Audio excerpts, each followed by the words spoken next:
Student, I am Sonam. Welcome back to my YouTube channel Apna Vidyalaya. आज के इस वीडियो में हम आप सभी को बताएंगे क्लास 10 हिंदी का अर्धवार्षिक परीक्षा का बिल्कुल वायरल पेपर। आप सभी के इस बार अर्धवार्षिक परीक्षा जो हाफ ईयरली एग्जाम चलता है उसमें आप सभी के यही बिल्कुल सेम यही हिंदी का वायरल पेपर आएगा, क्योंकि ये जो पेपर ये सभी जिलों में आएगा। ठीक है, बिल्कुल वायरल है, सभी जिलों में आ भी रहा है। तो ये पेपर जो है अगर आप लोग इस पूरे हिंदी की पेपर की तैयारी कर लेते हो तो आप सभी का इस बार हिंदी में हाफ ईयरली एग्जाम में अर्धवार्षिक परीक्षा में 70 में 70 नंबर बिल्कुल पक्का है। आप लोग बिल्कुल टॉप कर जाओगे, पूरे के पूरे नंबर आएंगे। और यहाँ पे हम आप सभी को पूरे के पूरे उत्तर के साथ बताएंगे। ठीक है, यानी जितना भी क्वेश्चन आएगा आप सभी के हाफ ईयरली एग्जाम में पूरे के पूरे इस पेपर को हल करके यहाँ पे हम बताएंगे।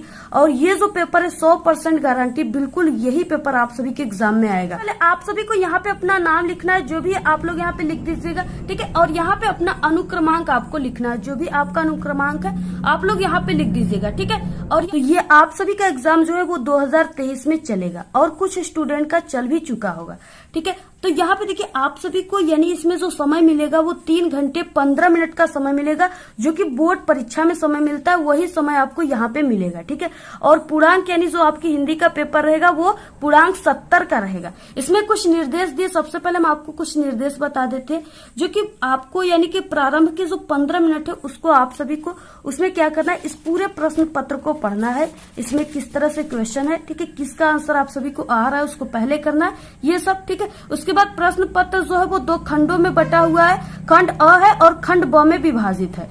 उसके बाद तीसरा है कि प्रश्न पत्र के खंड अ में बहुविकल्पी प्रश्न है। ठीक है, जो कि 20 बहुविकल्पी क्वेश्चन है और पर क्वेश्चन 1 नंबर का है। और ये जो 20 ऑब्जेक्टिव क्वेश्चन है इसका आंसर आप सभी को OMR आंसर शीट पे देना है। यानी ये जो है ये OMR आंसर शीट है आप सभी को एग्जाम के टाइम। ठीक है, ये आपको मिलेगा, इसी पर आप सभी को 20 ऑब्जेक्टिव क्वेश्चन का आंसर भी इसी पर लिखना है। तो आगे हम आपको सब कुछ इस पे भर के बताएंगे।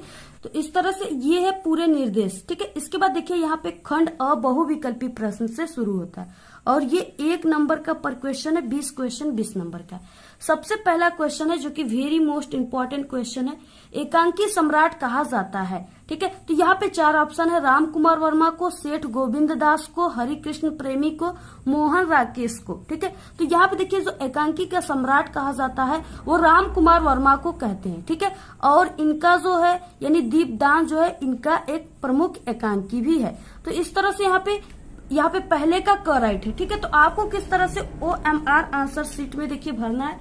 सबसे पहले हम आप सभी को ये बताते हैं, और यहाँ पे देखिए मार्का सीरीज भरना है, लेकिन आप सभी के हाफ ईयरली के पेपर में मार्का सीरीज नहीं आएगा। ठीक है, तो आप लोग इसको मत भरिएगा। और इसके बाद आप सभी को यहाँ पे अपना हस्ताक्षर करना है, जो भी है आप लोग यहाँ पे लिख दीजिएगा। इसके बाद देखिए जैसे पहले का ए वाला ऑप्शन राइट था तो आपको यहाँ पे पहला है इसका ए। ठीक है, इसको भरना है और पेंसिल से नहीं भरना है आप सभी को। ठीक है, यानी डार्ट पेन से आपको नीला या काले पेन से, ऐसे पेन से आप सभी को क्या करना है, भरना है। इसके बाद नेक्स्ट क्वेश्चन है, निम्नलिखित कथनों में से कोई एक कथन सही, उसे पहचान कर लिखिए।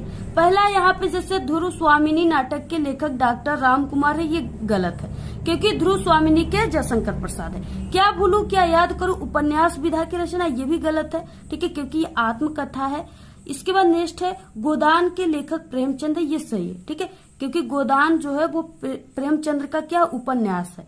तो यहाँ पे क्या ऑप्शन ग राइट है। इसके बाद नेक्स्ट है यहाँ पे हिंदी का प्रथम उपन्यास है, बहुत ही इंपॉर्टेंट क्वेश्चन है, हिंदी का प्रथम उपन्यास पूछ रखा है।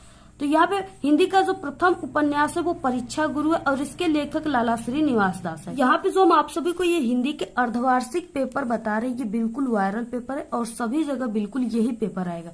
अगर आप लोग इस पूरे पेपर की तैयारी करके जाते हो तो आप सभी का हिंदी में 70 में 70 नंबर बिल्कुल पक्का है, आप लोग बिल्कुल टॉप कर जाओगे। ठीक है, तो यहाँ पे देखिए चौथा है हिंदी की प्रथम कहानी है। हिंदी की जो प्रथम कहानी है वो इंदुमती है, ऑप्शन ग राइट है। नेक्स्ट है निम्न में से कौन सी शुक्ल युग की पत्रिका है। तो यहाँ पे देखिए जो हंस है वो शुक्ल युग की पत्रिका है, ऑप्शन यहाँ पे क राइट है। कठिन काव्य का प्रेत कहे जाते हैं, काफी इंपॉर्टेंट क्वेश्चन है। ठीक है, और इसमें आप सभी को कंफ्यूजन भी होगा कि कठिन काव्य का प्रेत कहे जाते, भला ये किसको प्रेत किसे कहा जा रहा है। ठीक है, लेकिन जो कठिन काव्य के प्रेत हैं ये क्या है, केशव दास को कहा जाता है। ठीक है, तो यहाँ पे ऑप्शन ग राइट है। इसके बाद नेक्स्ट है छायावादी युग के कवि हैं। देखिए छायावादी युग के 4 प्रमुख कवि हैं। ठीक है, पंत, निराला, वर्मा, प्रसाद। आप लोग ऐसे ट्रिक याद कर लीजिए। पंत से देखिए क्या हो जाएगा, सुमित्रा नंदन पंत, ठीक है। निराला से मतलब सूर्यकांत त्रिपाठी निराला, और प्रसाद का मतलब जयशंकर प्रसाद, ठीक है। वर्मा में इसकी महादेवी वर्मा, यानी 4 ये जो कवि हैं, लेखिका हैं, ये सब क्या है, ये छायावादी युग की कवि हैं। तो इस तरह से आप लोग तैयार रखिए। 7वां का ग राइट है, इसमें सिर्फ सूर्यकांत त्रिपाठी निराला दिया है, तो ये क्या है, छायावादी युग के कवि है, तो यहाँ पे ऑप्शन ग राइट है। नेक्स्ट है शोक गीत है, यानी इसमें से शोक गीत कौन सा है, ठीक है। तो सरोज स्मृति जो है ये क्या है, शोक गीत है, ऑप्शन ग राइट है। नेक्स्ट क्वेश्चन है द्विवेदी युग में लिखी गई रचना है। तो द्विवेदी युग में लिखी गई जो रचना है, ठीक है, तो यहाँ पे क्या है, प्रिय प्रवास है। यह अयोध्या सिंह उपाध्याय हरिऔध का ये रचना है, प्रिय प्रवास। तो ये क्या है, और अयोध्या सिंह उपाध्याय जो है वो द्विवेदी युग के लेखक है, कवि है, तो यहाँ पे क्या ऑप्शन घ राइट है, ठीक है। इसके बाद नेक्स्ट है यहाँ पे कुरुक्षेत्र के रचनाकार है। तो कुरुक्षेत्र के जो रचनाकार है वो रामधारी सिंह दिनकर है, ऑप्शन यहाँ पे ग राइट है। नेक्स्ट है 11 क्वेश्चन, शोक विकल सब रोहिणी रानी रूप राशि बल तेज बखानी में कौन सा रस है। देखिए यहाँ पे पहले ही शोक दे दिया, और शोक जो है वो किसका स्थायी भाव है, करुण रस का है, ठीक है। जहां पर भी उदाहरण में शोक आ गया तो आप लोग समझिए कि वो करुण रस का उदाहरण है, ठीक है। तो यहाँ पे क्या है, ऑप्शन क राइट है। 12 क्वेश्चन, जो सुमिरत सिद्धि होय गणनायक करिवर बदन के दोनों चरणों में कितनी मात्राएं हैं, ठीक है। अब देखिए आप सभी को यहाँ पे मात्रा किस तरह से निकालना है, इसका भी हम आपको ट्रिक बताते हैं। जैसे क्या है, यहाँ पे इस तरह से देखिए, जहां पर भी बड़ा मात्रा हो, जैसे ठीक है, इस तरह से यहाँ पे क्या है, ओ की मात्रा है, तो यहाँ पे जहां पे भी बड़ा मात्रा यानी बड़ा मात्रा के लिए मात्रा, ठीक है, बड़ा मात्रा के लिए आप सभी को इस तरह से लगाना है, यानी ये हल्का 2 के आकार का और यश के आकार का, ठीक है, उल्टा 2 और यश के आकार का। तो यहाँ पे आपको ये लगाना है गुरु का, और छोटे के लिए आप सभी को क्या करना है, छोटे मात्रा के लिए आपको इस तरह से खड़ी पाई लगाना है, ठीक है, यानी इस तरह से एक टाइप का लगाना है। तो आप सभी को देखिए यहाँ पे हम जैसे बताते हैं, जो सुमिरत सिद्धि होए, यहाँ पे क्या है, इस तरह से जो मतलब यहाँ पे क्या है, बड़ा का मात्रा है, इस तरह से यानी जो है, तो ये आपको यहाँ पे क्या लगाना है, ये यश वाला लगाना है, ठीक है। और उसके बाद यहाँ पे क्या है, सुमिरत, इसमें क्या है, देखिए यहाँ पे स में क्या है, छोटा उ का मात्रा है, म में क्या है, यहाँ पे छोटी की मात्रा है, ठीक है। और ये सब तो आपको इसमें क्या करना है, ये एक वाला लगाना है, ठीक है। और यहाँ पे 4 शब्द है तो आपको इसमें एक लगा देना है। इसके बाद देखिए सीधी, ये भी क्या है, छोटी ई की मात्रा है दोनों पर, तो इसके लिए आपको 1 लगाना है। छोटे मात्राओं के लिए क्या लगाना है, 1, इस तरह से। तो यहाँ पे हो गया। और यहाँ पे होय, ये भी क्या है, यहाँ पे ये ओ की मात्रा है तो 2 लगेगा, और यहाँ पे ई छोटा है तो इस तरह से। अब यहाँ पे देखिए क्या है, 2, इसको 2 लिख, ठीक है, इसको 2 यहाँ पे गिनेंगे और इस सबको 1, तो 2, 2, 4, 2, 6, 2, 8, ठीक है, 8, यहाँ पे 9, 10, यानी इसमें क्या है, 11 मात्राएं हैं, ठीक है, इस तरह से इसमें 11 मात्रा है। और इसके बाद देखिए यहाँ पे गणनायक करिवर बदन। अब यहाँ पे गणनायक यानी 9 में क्या, आ की मात्रा है तो इसके लिए 2 लगेगा, बाकी सबके लिए 1 लगेगा। तो यहाँ पे 4 शब्द है तो यहाँ पे 4 1 लगेगा। इसके बाद करिवर, इसमें भी कोई मात्रा बड़ा नहीं है तो इसमें भी इस तरह से 4 लगेगा, ठीक है। और बदन में भी कोई नहीं तो इसमें भी इस तरह से 3 लगेगा। अब यहाँ पे देखिए 4 के 4, 4 दूना 8, ठीक है, 8, 9, 10, 11। तो यहाँ पे देखिए कितना मात्रा हो गया, 2, इसको 2 काउंट करेंगे, ठीक है, 2, 2, 4, 2, 6, 2, 8, 2, 10, 1, 11, यानी यहाँ पे टोटल 11 है। इसके बाद नीचे वाली लाइन यहाँ पे जैसे इधर वाली गणनायक करिवर बदन। अब देखिए यहाँ पे गणनायक यानी इसमें क्या हो जाएगा, इस तरह से 1, ठीक है, 1, उसके बाद नायक में क्या हो जाएगा, आ की मात्रा है तो यहाँ पे 2, इस तरह से, फिर 1 और फिर यहाँ पे 1, ठीक है। और करिवर में कोई नहीं, सब छोटा ही मात्रा है तो यहाँ पे 4 वर्ड है, सिर्फ 4 वर्ड के लिए 1 लगाना है। इसके बाद बदन में भी कोई नहीं है तो यहाँ पे क्या हो जाएगा, 3 वर्ड है, 3 के लिए आपको इस तरह से लगाना है। इसको काउंट कर लीजिए, यहाँ पे 2, 2, 4, 2, 6, 2, 8, 2, 10, 2, 6, 12, 1, 13, ठीक है। तो यहाँ पे कितना हो गया, 13 मात्राएं। और यहाँ पे पूछ रखा है कि दोनों चरणों में कितनी मात्रा, यानी दोनों चरणों में आपको जोड़कर यहाँ पे लिखना है। तो यहाँ पे 13 और 11 कितना होता है, 24 होता है, ठीक है। तो यहाँ पे क्या हो जाएगा, यहाँ पे कौन सा ऑप्शन सही होगा, ऑप्शन ग, ठीक है, यानी दोनों चरणों में 24 मात्राएं। तो इस तरह से आपको मात्रा भी, अगर ऐसे उदाहरण आ गया तो आपको मात्रा निकाल करके आपको समझ के तब ऑप्शन राइट मारना है, ठीक है, नहीं तो आपका गलत हो सकता है। नेक्स्ट है 13, चरण कमल बंदो हरिराई में किस अलंकार की अभिव्यक्ति हुई है? तो यहाँ पे रूपक अलंकार का ये उदाहरण है, चरण कमल बंदो हरिराई। अनुमान शब्द में कौन सा उपसर्ग लगा है? अब देखिए उपसर्ग का मतलब कि आगे लगने वाला शब्द, ठीक है। अनुमान में यानी कौन सा आगे लगा हुआ है? तो यहाँ पे अनु लगा हुआ है और उसमें मान जोड़कर अनुमान बना दिया गया है, ठीक है। तो यहाँ पे क्या हो जाएगा? ऑप्शन क राइट है। नेक्स्ट है त्रिफला का समास विग्रह है। अब देखिए यहाँ पे त्रिफला पूछ रखा है, यानी कि त्रि का मतलब तीन और फल का मतलब फल, ठीक है, यानी तीन। अब तीन फल क्या हो गए? एक समूह हो गए, तो तीन फलों का समूह, त्रिफला का मतलब तीन फलों का समूह, ऑप्शन क राइट है। नेक्स्ट है कपड़ा का तत्सम है। कपड़ा का तत्सम जो होता है वो करपट होता है, ऑप्शन ख राइट है, ठीक है। इसके बाद युष्मत का सप्तमी एक वचन का रूप है, यानी युष्मत जो है उसका सप्तमी एक वचन का रूप क्या है? तो यहाँ पे है वो क्या है? त्वयी, यानी ऑप्शन यहाँ पे क राइट है। आप लोग देखिए इस तरह से शब्द रूप और धातु रूप भी तैयार कर लीजिए क्योंकि आपके एग्जाम में आएंगे। और हाँ, यहाँ पे आपका शब्द यहाँ पे देखिए, और ये सब जो क्वेश्चन है आप सभी के हाल फियरली में भी हिंदी के पेपर में इस बार बढ़े हुए हैं और आप सभी के बोर्ड एग्जाम में भी इसी तरह आप सभी का यानी जो बढ़ा हुआ क्वेश्चन है सभी इसी तरह से आएंगे, ठीक है। और आप सभी का लास्ट में भी इस बार क्या है कि इसमें प्रार्थना पत्र आवेदन पत्र इसमें हिंदी के पेपर में बढ़ाया हुआ है, ठीक है। ये आप सभी का हिंदी के बोर्ड के पेपर में भी बढ़ा हुआ है और हाल फियरली पेपर में भी बढ़ा हुआ है। तो आगे हम आपको लास्ट में उसको बताएंगे, दिखाएंगे किस तरह से उसका आंसर आपको लिखना है। नेक्स्ट यहाँ पे वाक्य के कितने तत्व होते हैं, ठीक है, या तत्व है। तो यहाँ देखिए वाक्य के जो है वो 4 तत्व होते हैं। पहला है सार्थकता, जिज्ञासा, ठीक है, स्वाधीनता और पदक्रम, यानी इस तरह से 4 तत्व हैं। आपको नाम याद नहीं करना है, सिर्फ आप लोग 4 याद कर लीजिए, ये सिर्फ बहुविकल्पी क्वेश्चन में ऐसे ही आएगा। इसके बाद है क्रिया का वह रूप जिससे यह पता चलता है कि क्रिया कर्ता या कर्म अथवा भाव के अनुसार हुई है, उसे कहते हैं, ठीक है, तो उसे वाच्य कहते हैं, ऑप्शन क राइट है। नेक्स्ट है यहाँ पे जिन पदों के अलग अलग रूप वाक्यों में मिलते हैं उन्हें कहा जाता है, तो उन्हें क्या कहा जाता है? विकारी, ठीक है, ऑप्शन यहाँ पे। इसके बाद देखिए नेक्स्ट आ गया 21 क्वेश्चन। निम्नलिखित गद्यांश पे आधारित 3 प्रश्नों का उत्तर आपको देना है और ये 6 नंबर का है, ठीक है, यानी 3 क्वेश्चन पर क्वेश्चन 2-2 नंबर का है, 6 नंबर के ये पूरे गद्यांश है। और इसमें 2 दिया, फर्स्ट वाला और एक यहाँ पे अथवा वाला। आप लोग को जो भी बिल्कुल सरल आता हो, जिसका आपको संदर्भ बिल्कुल सही से याद हो, आप लोग को उसी का लिखना है। तो देखिए सबसे पहले यहाँ पे इसका संदर्भ क्या होगा, कैसे आपको लिखना है।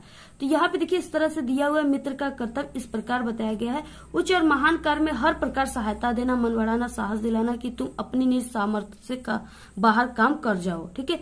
यह कर्तव्य उसी से पूरा होगा जो दृढ़ निश्चय और सत्य संकल्प का हो। इससे हमें ऐसे ही मित्रों की खोज में रहना चाहिए जिनमें क्या है, हमसे अधिक आत्मबल हो। हमें उनका पल्ला उसी तरह पकड़ना चाहिए जिस तरह सुग्रीव ने राम का पल्ला पकड़ा था, ठीक है। मित्र हो तो प्रतिष्ठित और शुद्ध हृदय के हो, मृदुल और पुरुषार्थी हो, शिष्य हो और सत्यनिष्ठ हो, जिससे हम अपने को उनके भरोसे पर छोड़ सके और यह विश्वास कर सके कि उनसे किसी, ठीक है, उनसे क्या है, किसी प्रकार का धोखा न होगा। इस तरह से है। अब देखिए यहाँ पे इसमें 3 क्वेश्चन है। पहला है यहाँ पे उपर्युक्त गद्यांश का संदर्भ लिखिए, ठीक है। तो सबसे पहले हम आपको संदर्भ इसका कैसे लिखना है और ये किस पाठ के इसके रचनाकार कौन है, सबसे पहले हम आपको ये बताते हैं लिख करके, इसके बाद हम आगे के क्वेश्चन को बताएंगे। देखिए यहाँ पे आप लोग गद्यांश को सॉल्व कर रहे हो तो यहाँ पे आपको गद्य इस तरह से लिख देना है और इसके बाद देखिए यहाँ पे क्या है, और यहाँ पे पहला क्वेश्चन आप लोग कर रहे हो तो यहाँ पे अ भी लिख सकते हो, पहला भी लिख सकते हो। अब यहाँ पे देखिए आप लोग गद्य हल करोगे, सॉल्व करोगे तो यहाँ पे सबसे पहले आपको गद्य इस तरह से लिख देना है, ब्लैक पेन का यूज करना है, ठीक है। और इसके बाद यहाँ पे देखिए आप सभी को क्या करना है, मित्र का कर्तव्य, यानी आप सभी को इस गद्यांश का पैसेज का आपको यानी कि फर्स्ट के आपको 2 वर्ड और लास्ट के आपको 2 वर्ड को डैश डैश करके लिखना है। जैसे मित्र का कर्तव्य आत्मबल हो, ठीक है, इस तरह से आप लोग लिख सकते हो। या यहाँ पे मित्र का कर्तव्य डैश डैश, यानी जहां तक दिया हो धोखा न होगा, तो यानी आपको मित्र का कर्तव्य डैश डैश धोखा न होगा, इस तरह से आपको लिखना है, ठीक है। इसके बाद संदर्भ सबसे फर्स्ट क्वेश्चन में कहा है, तो अब आपको देखिए यहाँ पे यानी कैसे आपको संदर्भ लिखना है जिससे टीचर पूरे नंबर दे।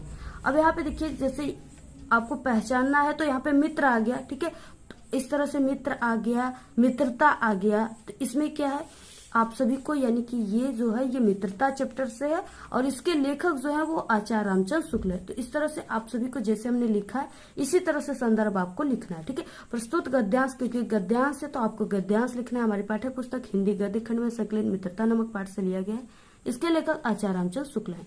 इसके बाद यहाँ पे रेखांकित अंश की व्याख्या, यानी क्वेश्चन है गद्यांश के रेखांकित अंश की व्याख्या करना है और आप सभी को व्याख्या से उन्हीं यानी वर्डों को उन्हीं लाइनों का करना है जिनके नीचे अंडरलाइन है, ठीक है। तो यह कर्तव्य से यहाँ से लेकर के आत्मबल, यानी यहाँ से लेकर यहाँ तक के सिर्फ आप सभी को व्याख्या करना है, बाकी ये सब लाइन के आपको व्याख्या नहीं करना है, ठीक है। तो यहाँ पे आपको रेखांकित अंश की व्याख्या हेडिंग डालना है और शुरुआत कैसे करना है यहाँ पे देखिए, ठीक है। प्रस्तुत पंक्ति में लेखक कहता है कि एक सच्चा मित्र अपने मित्र की अच्छे और महान कार्यों को करने में इस प्रकार सहायता करता है कि वो साहस और दृढ़ संकल्प के बल पर अपने सामर्थ्य से भी अधिक कार्य कर जाता है, ठीक है। और किंतु ऐसे मित्र सरलता से नहीं मिलते हैं। ऐसा कार्य वही व्यक्ति कर सकता है जिसका मन शक्तिशाली हो और जो स्वभाव का दृढ़ निश्चयी हो और शक्तिशाली मन और, ठीक है, सत्य मार्ग पर चलने वाला व्यक्ति ही संकट आने पर अपने मित्र की सहायता कर सकता है। यानी जो यहाँ पे लिखा हुआ है आपको वही लिखना है, सिर्फ आपको इसमें थोड़ा सा अपने शब्दों में इसको बनाकर लिखना है। आपको टीचर पूरे नंबर देंगे। देखिए यहाँ पे तीसरा क्वेश्चन है, मित्र का कर्तव्य कैसा होना चाहिए। इसका आंसर आप सभी को इसी में से ढूंढ कर लिखना होता है, ठीक है। सिर्फ आपको अपने थोड़े से शब्दों में बनाकर लिखना है, ठीक है। तो यहाँ पे देखिए, मित्र ऐसा हो जिसका समाज में सम्मान हो या जो सत्य में निष्ठा रखने वाला हो, निष्पट हो, पट सभ्य, परिश्रमी एवं सत्यनिष्ठ मित्र कभी अपने मित्र को धोखा नहीं दे सकता, ठीक है। तो इस तरह से आप सभी को पूरा लिखना है। तो यहाँ पे देखिए इसके बाद क्या अथवा वाला क्वेश्चन है और सबसे पहले हम आपको बता दें कि आपको सबसे पहले इस गद्यांश को पढ़ना है। आप लोग पढ़ोगे तो इसके बाद आपको ये पता चलेगा कि ये किस पाठ का है। अगर नहीं याद है तो आपको पढ़ने से ये पता चल जाएगा, ठीक है। अब देखिए इसको जैसे हम ऐसे पढ़ रहे हैं और लास्ट में आता है यहाँ कोई अजंता में जाकर देखे, यानी इस तरह से अजंता दे दिया। तो आपकी क्लास 10th हिंदी में अजंता चैप्टर है जिसके लेखक भगवत शरण उपाध्याय है, ठीक है। तो इस तरह से आप लोग यहाँ पे ट्रिक भी पहचान सकते हो जो कि हमारे चैनल पे भी अपलोड है, गद्यांश और पद्यांश पहचानने की ट्रिक, ठीक है। ट्रिक से कैसे पहचाने तो आप लोग जाकर के उस वीडियो को भी देख लीजिएगा या आप लोग YouTube पे सर्च कर लीजिएगा गद्यांश पहचानने की ट्रिक अपना विद्यालय, तो वहां पे हमारी वीडियो आ जाएगी, आप लोग आसानी से देख सकोगे। तो ये क्या है, यानी इसके संदर्भ में यही आपको लिखना है कि यहाँ पे क्या है कि ये अजंता से लिया गया है, अजंता पाठ से, और इसके लेखक भगवत शरण उपाध्याय है। तो इस तरह से आपको लिखना है। बाकी रेखांकित अंश की व्याख्या में आपको वैसे ही करना है जैसे हमने फर्स्ट में बताया, ठीक है। और क्वेश्चन का आंसर इसी में से ढूंढकर करना है। नेक्स्ट आ गया, दिए गए पद्यांश पे आधारित 3 प्रश्नों का उत्तर दीजिए। ये भी 6 नंबर का है। पहला या इसमें भी 2 क्वेश्चन है, 2 पद्यांश है, आपको किसी एक का ही सिर्फ लिखना है, ठीक है। तो यहाँ पे देखिए सबसे पहला इस तरह से दिया हुआ है।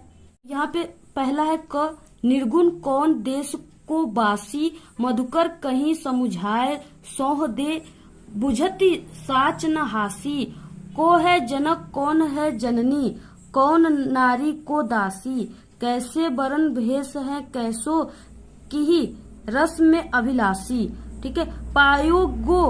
पायोगो पुनि कियो अपनो जो रे करेगो गासी, सुनत मौन है रहो बावरो सुर बसबे मतिनासी, ठीक है। इस तरह से ये दिया हुआ है।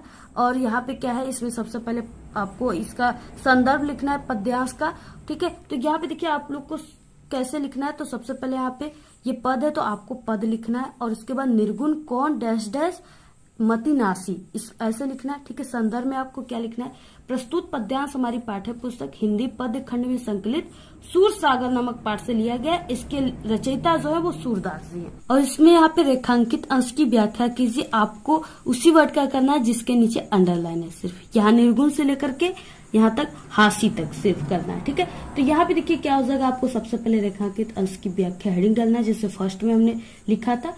और उसके बाद इसमें आप सभी को किस तरह से करना है, यहाँ पे देखिए ये जो बातें हो रही हैं ये यानी कि गोपिकाएं और उद्धव जी के बीच में हो रही है, ठीक है। उद्धव जी जो कि यहाँ पे अपने, ठीक है, यहाँ पे ब्रह्मा का यहाँ पे आए हैं प्रचार करने, ठीक है। तो यहाँ पे आप सभी को किस तरह से करना है, हे उद्धव जी, यानी यहाँ पे गोपिकाएं कह रही उद्धव से कि हे उद्धव जी मैं आपको सौगंध देकर पूछती हूँ, यानी उद्धव जी को क्या करी, कसम देकर पूछ रही गोपिकाएं, हंसी नहीं करती। आप हमें यह समझकर बतला दीजिए कि आप जिस निर्गुण ब्रह्मा की चर्चा कर रहे हैं वे किस देश के रहने वाले हैं। ठीक है, इस तरह से वो गोपिकाएं उद्धव जी से कह रही हैं। नेक्स्ट यहाँ पे पद्यांश में मधुकर शब्द किसके लिए प्रयुक्त हुआ है, तो पद्यांश में जो मधुकर है ये उद्धव जी के लिए प्रयोग हुआ है। ठीक है, इस तरह से आपको लिखना है। अथवा में देखिए यहाँ पे दिया हुआ है पुरते निक्सी रघुवीर बधु धरि धीर दये मग में डग देव। ठीक है, इस तरह से यहाँ से लेकर के जल चवे तक दिया हुआ। सबसे पहले आपको संदर्भ लिखना है। ठीक है, यानी इस पाठ के लेखक कौन है और ये किस पाठ से लिया गया है। तो इसके लेखक है तुलसीदास और इनके यानी किस पाठ से, तो वो वन पथ पर शीर्षक पाठ से लिया गया है। ठीक है, इस तरह से आपको लिख देना है, वही प्रस्तुत वाला लगाकर, जैसे मैंने फर्स्ट में बताया था। इसके बाद देखिए रेखांकित अंश की व्याख्या करना है। आपको सिर्फ यहाँ पे व्याख्या ही करना है, यानी यहाँ पे पूर्व से लेकर के यहाँ पे मधुराधर वे, यहाँ पे रेखांकित अंश की व्याख्या करना है। ठीक है, तो यहाँ पे देखिए किस तरह से रेखांकित अंश की आपको व्याख्या करना है। ये राम और लक्ष्मण और सीता, ठीक है, जब अयोध्या से निकलकर वन मार्ग पर थोड़ा सा ही चले ही थे तब का ये बात है। ठीक है, चले ही थे कि सदा महलों के वैभव में पली सुकुमारी सीता जी थक गई। उन्होंने नगर से निकलकर वन पथ पर बड़े धीरज से 2 कदम ही रखे थे कि उनके मस्तक पर थकान के कारण क्या हो गया, पसीना की बूंदें झलकने लगी और उनके दोनों कोमल सुंदर होठ प्यास से सूख गए। ठीक है, इस तरह से आपको लिखना है। इसके बाद देखिए यहाँ पे क्या है कि पद्यांश में प्रयुक्त मधुराधर शब्द का विश्लेषण यानी विशेष छाट कर लिखिए, इसमें आप सभी को लिखना है। तो यहाँ पे देखिए जो मधुराधर में मधुर शब्द विश्लेषण है और अधर शब्द क्या है, विशेष से है।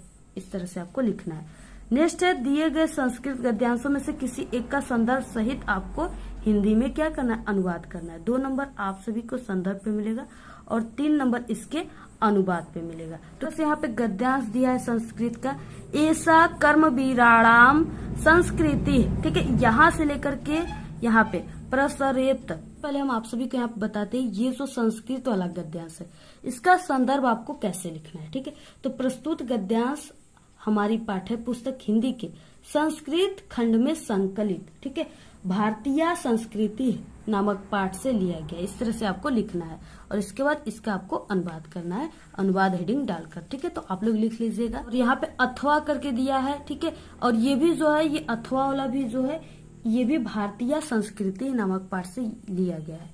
तो आप सभी को इसका आंसर हमने पहले भी बता चुका, आप लोग हमारे चैनल की हिंदी के प्लेलिस्ट में जाकर के देख लीजिएगा। ठीक है, इसके बाद 24 क्वेश्चन दिए गए संस्कृत पद्यांश में से किसी एक का आपको संदर्भ सहित क्या करना है, हिंदी में अनुवाद करना है। अब यहाँ पे देखिए यहाँ पे दिया है सबसे पहले, और ये 5 नंबर का है। 2 नंबर आप सभी को मिलेगा इसके यानी संदर्भ पे और 3 नंबर अनुवाद पे। सर्वे भवन्तु सुखिनः सर्वे सन्तु निरामया सर्वे भद्राणि पश्यन्तु मा कश्चित् दुर्भाग् भवेत्। ठीक है, इस तरह से दिया हुआ। अब देखिए इसका आंसर आपको कैसे लिखना है जिससे आपको पूरे के पूरे नंबर मिले। सबसे पहले यहाँ पे प्रश्नोत्तर संख्या लिखना है 24 और यहाँ पे संस्कृत पद या आप लोग यहाँ पे श्लोक लिख सकते हो। ठीक है, सर्वे भवन्तु डैश डैश भवेत्, इस तरह से लिखना है। और यहाँ पे सबसे पहले संदर्भ में तो प्रस्तुत श्लोक हमारी पाठ्य पुस्तक हिंदी के संस्कृत खंड के अंतर्गत भारतीय संस्कृति नामक पाठ से लिया गया है, ऐसे आपको लिखना है। इसके बाद देखिए हिंदी अनुवाद आपको यहाँ पे हेडिंग डालना है। इसमें लिखना है आपको यानी सर्वे भवन्तु सुखिनः यानी सभी लोग क्या हो, सुखी हो। सर्वे सन्तु निरामया यानी सब लोग रोग रहित हो यानी निरोगित हो। ठीक है, और बिल्कुल स्वस्थ हो या निरोग हो और सब कल्याण को देखे। सर्वे भद्राणि पश्यन्तु, पश्यन्तु मतलब होता है देखना। ठीक है, यानी सभी लोग कल्याण को देखे। और इसके बाद यहाँ पे माँ कश्चित् दुर्भाग् भवेत् यानी कि यहाँ पे क्या हो जाएगा, कोई भी दुखी न हो, अर्थात सभी के कल्याण की कामना की गई है। इस तरह से आप सभी को पूरा ऐसे ही लिखना है जैसे यहाँ पे हमने लिखा हुआ है। अथवा दिया हुआ है, दोनों में से आपको किसी एक को ही करना है। यहाँ पे दिया हुआ है और यहाँ पे अथवा वाला क्वेश्चन दिया, दोनों में से आपको किसी एक को ही करना है। मानम हित्वा प्रियो भवति क्रोधम हित्वा न सोचति, कामम हित्वा ठीक है रथवान भवति और यहाँ पे लाभम हित्वा सुखी भवेत्, इस तरह से दिया हुआ है। अब यहाँ पे आप सभी को यानी ये सबसे पहले इसमें संदर्भ लिखना है।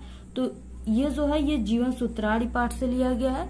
संस्कृत खंड के जीवन सूत्रावली पाठ से लिया गया है। और इसका देखिए जैसे मानव हित्व, मानव मतलब कि मनुष्य, ठीक है, मनुष्य अभिमान को छोड़कर प्रिय होता है, यानी प्रियो भवति, तो यहाँ पे अभिमान यानी घमंड को छोड़कर प्रिय होता है।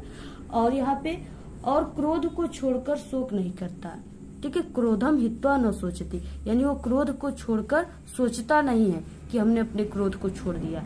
इसके बाद यहाँ पे देखिए इस तरह से क्या, यहाँ पे क्रोध को छोड़कर शोक नहीं करता और कामना को छोड़कर धनवान होता है। कामना को छोड़कर क्या होता है, धनवान होता है। और यहाँ पे क्या हो जाएगा, लाभम हित्वा सुखी भवेत्, और यहाँ पे लोभ को छोड़कर सुखी हो जाता है, होता है। इस तरह से आपको लिखना है। इसके बाद नेक्स्ट है यहाँ पे 25 क्वेश्चन, अपने पठित खंड काव्य के आधार पर निम्नलिखित प्रश्नों के उत्तर देना, 3 नंबर का है। ये सब देखिए ये आपके जिला वाइज होता है और आप सभी को यानी जिला वाइज में आप लोग अपने टीचर से संपर्क कीजिए। आप लोग किस जिले के हो, अगर आप लोग कमेंट करोगे तो हम बताने की कोशिश भी कर देंगे, ठीक है, बता भी देंगे। तो आप लोग सभी लोग अपने जिले का कमेंट कर दीजिए, कहाँ से हो आप लोग, क्योंकि उसी हिसाब से आपको पढ़ना है। आप लोग जिस जिले को, आपके जिले में वही आपको आएगा पेपर में, वही आपको लिखना है, ठीक है। तो यहाँ सिर्फ आपको एक ही याद करना है। जैसे आप देखिए जय सुभाष हो गया, तुमुल हो गया, ठीक है, कर्मवीर, यहाँ पे इस तरह से कर्मवीर, मुक्ति दूत यहाँ पे दिया हुआ है। बाकी इधर है मेवाड़ मुकुट, ठीक है, और इधर दिया हुआ है ज्योति जवाहर यहाँ पे, और यहाँ पे मातृभूमि है, कर्ण है, अग्र पूजा है। इस तरह से आप सभी को क्या करना है, इसमें से किसी एक पर ही लिखना है, 3 नंबर में है। तो आप लोग इसको क्वेश्चन बैंक में भी देख सकते हो और अपने टीचर से भी संपर्क कर सकते हो, या आप लोग गूगल पे भी सर्च कर सकते हो। इसके बाद यहाँ पे 26 क्वेश्चन है, दिए गए लेखकों में से किसी एक का जीवन परिचय लिखते हुए उनकी एक प्रमुख रचना का उल्लेख करना है। 3 नंबर आपको जीवन परिचय पर, 2 नंबर रचना पे, टोटल 5 नंबर का जीवन परिचय आप सभी के क्लास 10th में आता है। तो यहाँ पे देखिए जयशंकर प्रसाद है, डॉक्टर राजेंद्र प्रसाद है और रामचंद्र शुक्ल है।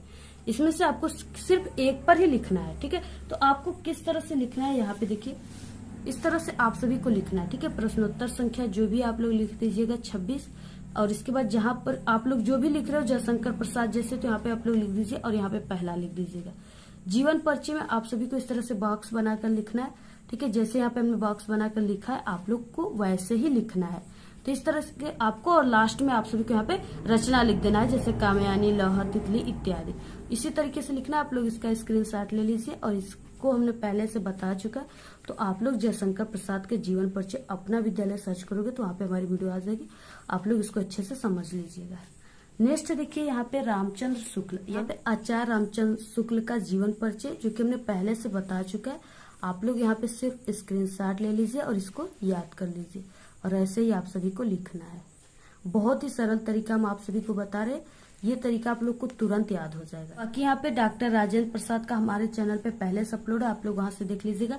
नेक्स्ट है 26 का ख, दिए गए कवियों में से किसी एक का जीवन परिचय देते हुए उनकी एक प्रमुख रचना का उल्लेख करना, ये भी 5 नंबर का है। तुलसीदास, बिहारी लाल, मैथिली शरण गुप्त, ठीक है। तो आप सभी को यहाँ पे देखिए ये तुलसीदास का, आपको इसी तरीके से क्या करना है, पूरा आप सभी को ऐसे ही लिखना है, ठीक है। आप लोग इसका भी स्क्रीनशॉट ले लीजिए और इसको याद कर लीजिए। यहाँ पे बिहारी लाल का हम पहले से बता चुके हैं, आप लोग देख लीजिएगा। मैथिली शरण गुप्त, ठीक है, इनका आप सभी को इस तरह से लिखना है। प्रश्नोत्तर संख्या जो भी यहाँ पे आप लोग लिख लीजिए, यानी 26 का आप लोग यहाँ पे ख लिख दीजिए। मैथिली शरण गुप्त जीवन परिचय आपको इस तरह से लिखना है, और इन्हें राष्ट्र कवि माने जाते हैं, तो आप लोग ऐसे आपको शुरुआत करना है, ठीक है। और आपको यहाँ पे बॉक्स में यानी नाम, मैथिली शरण गुप्त, जन्म स्थान यहाँ पे लिखना है 1886, चिरगांव झांसी, पिता का नाम सेठ रामचरण गुप्त, ठीक है। रचना साकेत, मृत्यु इनकी 1964 ईस्वी में हो गई थी। तो ऐसे ही आप सभी को लिखना है, और इसके बाद इनकी रचना भी आप सभी को लिखना है। तो यहाँ पे देखिए आप सभी को इस तरह से रचनाएं हेडिंग डालकर लास्ट में साकेत, यशोधरा, भारत भारती, पंचवटी इत्यादि आप सभी को लिखना है, ठीक है। और ये जो मैथिली शरण गुप्त है ये द्विवेदी युग के कवि है, ये भी आप लोग याद रखें। इसके बाद 7वां क्वेश्चन, अपने पाठ्य पुस्तक में से कंठस्थ कोई एक श्लोक लिखिए जो इस प्रश्न पत्र में ना आया हो। ये 2 नंबर का है, ठीक है। तो आप लोग लिख लीजिएगा कोई भी, यहाँ पे बंधन मरण ये भी लिख सकते हो आप लोग, ये वाला श्लोक। नेक्स्ट है 28, निम्नलिखित में से किन्हीं 2 प्रश्नों का उत्तर आप सभी को देना है। उसके बाद यहाँ पे 27 क्वेश्चन है, अपनी पाठ्य पुस्तक में से कंठस्थ कोई एक श्लोक लिखिए जो इस प्रश्न पत्र में ना आया हो। तो आप लोग ऐसा लिखिएगा जो इस पूरे प्रश्न में ना आया हो, ठीक है, पेपर में ना आया हो। तो यहाँ पे बंधन मरण वाला नहीं है, आप लोग उसको लिख लीजिएगा। 2 नंबर का। नेक्स्ट है 28 क्वेश्चन, निम्नलिखित में से किन्हीं 2 प्रश्नों का उत्तर आप सभी को संस्कृत में देना है। ये भी 2 नंबर का, सिर्फ आपको 2 ही का देना है, ठीक है। तो यहाँ पे पदेन बिना किम दूरम याति, तो यहाँ पे पत्रम, इस तरह से आप लोग लिख सकते हो।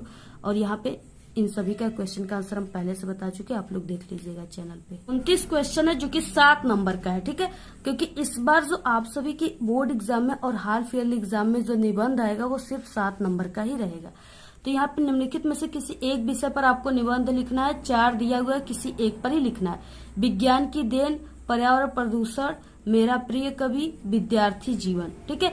तो यहाँ देखिए विज्ञान की वरदान या विज्ञान की देन, ठीक है। अगर कोई भी विज्ञान से रिलेटेड है तो आप सभी को विज्ञान वरदान या अभिशाप, यानी विज्ञान वरदान या अभिशाप या विज्ञान की देन है, आपको वही लिखना है निबंध, ठीक है। तो कैसे आपको लिखना है कि आपको पूरे के पूरे 7 नंबर मिले, तो इस तरह से आप सभी को लिखना है, ठीक है। यहाँ पे आपको सबसे पहले प्रश्नोत्तर संख्या लिख देना है 29। यहाँ पे 29 क्वेश्चन है। विज्ञान वरदान है या अभिशाप या विज्ञान की देन। रूपरेखा सबसे पहले आपको लिखना है प्रस्तावना, विज्ञान वरदान है, विज्ञान की देन, ठीक है, विज्ञान वरदान या अभिशाप, उपसंहार। और इसके बाद यहाँ पे आप सभी को ऐसे आपको लिखना है। प्रस्तावना में आपको विज्ञान आज ईश्वर की भांति सर्वव्यापी हो गया है। मानव जीवन का कोई ऐसा क्षेत्र नहीं, कोई ऐसा कोना नहीं जहाँ विज्ञान न हो। विज्ञान की बदौलत आज मानव जीवन एक रंगीन कल्पनाओं का सुनहरा संसार बन गया है। फिर इसके बाद विज्ञान वरदान है, ठीक है। आप लोग इसको स्क्रीनशॉट ले लीजिए और तैयार कर लीजिएगा, क्योंकि हम पहले से इसको बता चुके हैं और ये वीडियो भी काफी लंबी हो चुका है, इसलिए आप लोग देखिए। विज्ञान का देन है, परिवहन के क्षेत्र में है, संचार के क्षेत्र में, काफी सरल शब्दों में, बिल्कुल सरल शब्दों में आप लोग पढ़ोगे तो तुरंत आपको याद हो जाएगा। और ऐसे ही अपने शब्दों में बनाकर जो भी स्टूडेंट लिखते हैं, देखते हैं टीचर उनके काफी ज्यादा खुश हो जाते हैं, ठीक है। तो आपको ऐसे लिखना है। संचार के क्षेत्र में, दैनिक जीवन में, चिकित्सा के क्षेत्र में विज्ञान का क्या वरदान है, ठीक है। विज्ञान वरदान है या अभिशाप, तो इसको भी आपको लिखना है। लास्ट में आप सभी को उपसंहार हेडिंग डालना है। इसमें आपको अपने शब्दों में, यानी आपके क्या विचार है विज्ञान के देन में, उसमें आप सभी को वही चीजें उपसंहार में लिखना होता है, ठीक है। तो आप लोग लिख लीजिएगा, पूरा स्क्रीनशॉट ले लीजिए आप लोग। और पहले से भी हम बता चुके, आप लोग वहां से भी देख लीजिए। और उसके बाद देखिए यहाँ पे 30 क्वेश्चन है कि शहर की सफाई हेतु अपने शहर के मुख्य नगर अधिकारी को पत्र लिखिए। ये सफाई वाला पत्र आपके एग्जाम में जरूर आएगा, ये आपके हाफ ईयरली में भी आएगा, ठीक है। और ये आप सभी के बोर्ड एग्जाम में भी आएगा। 4 नंबर का क्वेश्चन, ये बिल्कुल न्यू क्वेश्चन है, तो आप लोग इसको तैयार कर लीजिएगा। और कल अगर आप लोग कमेंट करोगे तो यहाँ पे सफाई हेतु, यानी बहुत ही जल्दी हम आपको काफी अच्छे तरीके से लिख करके आप सभी को यहाँ पे प्रार्थना पत्र बताएंगे, ठीक है। और इसके बाद यहाँ पे 2 है, आपको किसी एक पर ही लिखना है। आकस्मिक अवकाश हेतु अपने प्रधानाचार्य को एक पत्र लिखना है, यानी दोनों में से आपको कोई एक पर ही लिखना है। तो ये रहा आप सभी का हाफ ईयरली का पेपर। अगर आप लोग पूरे के पूरे इस पेपर को तैयार कर लेते हो, आपका 70 में 70 नंबर हिंदी में बिल्कुल पक्का है। और ऐसे ही आप सभी को और भी किसी भी सब्जेक्ट का पेपर चाहिए तो आप लोग जरूर कमेंट करके बताइए, ठीक है। और आप सभी को हम तुरंत वीडियो प्रोवाइड करा देंगे। और कितने लोगों का अभी तक, कितने स्टूडेंट का जो हाफ ईयरली एग्जाम है वो हो चुका है और कितने स्टूडेंट का है, ठीक है, कब से स्टार्ट हो रहा है और कौन सा सब्जेक्ट किस दिन है, आप लोग एक दिन पहले कमेंट करके जरूर बता दीजिएगा।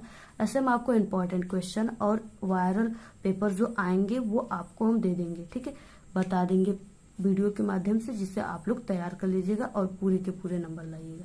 तो आप लोग जरूर कमेंट करके बताइए। और अगर आप सभी को इस पेपर की पीडीएफ चाहिए तो आप लोग हमारे टेलीग्राम चैनल को ज्वाइन कीजिए, उसका लिंक आप सभी को इस वीडियो के डिस्क्रिप्शन में मिल जाएगा।